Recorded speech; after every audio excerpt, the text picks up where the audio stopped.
Good day, dear instructor. I'm John Sunday. Throughout this course, we've learned various learning theories, but with me, I chose to go with the constructivist learning theory.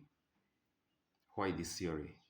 One, learners actively construct knowledge through experience and interaction. Two, learning is learner-centered and meaningful, whereby learners are given activities and they participate in group works. Based on biggest cognitive development and biggest is social interaction, this theory helps learners to interact with one another and develop social skills as well. Then it also reflects natural learning through exploration, as we can see Jets 1970, Vygotsky 1978.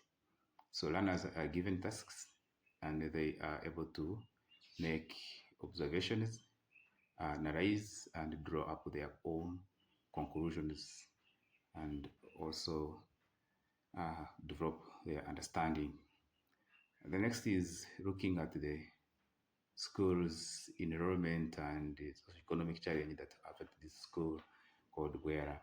So large classes, that is from 60 to 80 pupils in lower classes, then the number reduces in upper classes to the extent that we can even have 20 pupils sitting for primary 7 leaving examinations compared to the 80 children who began P1, meaning that a few children can complete primary level in this school.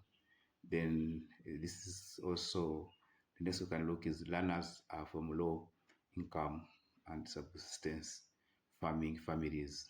Wow, this also limits resources and individual attention.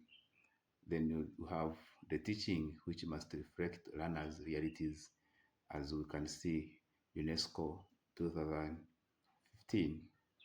So with this, I came up with a theory that will enable the teaching and learning, the seamlessness of teaching and learning activities at the Guerra Primary School, which is community constructivism theory. And on this, I'm focusing on the learning throughout community participation and the real life context, whereby the activities that are within the community are to be learned and are to be developed within this theory. Group work and shared experiences enhance understanding. So I have to give a lot of group activities which enable learners share experience and develop personal understanding.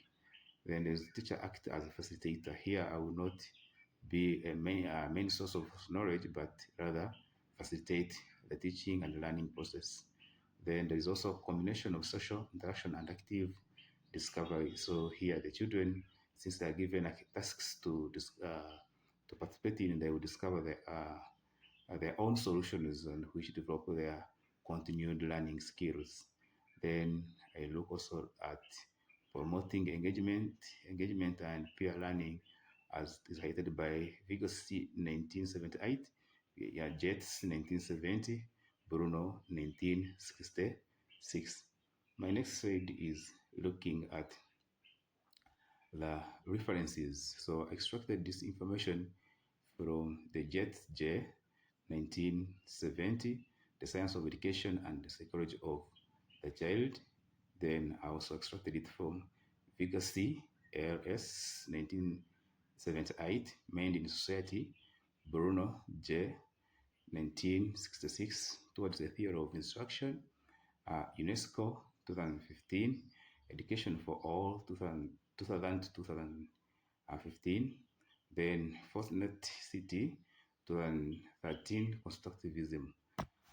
So that is my today's presentation. Thank you.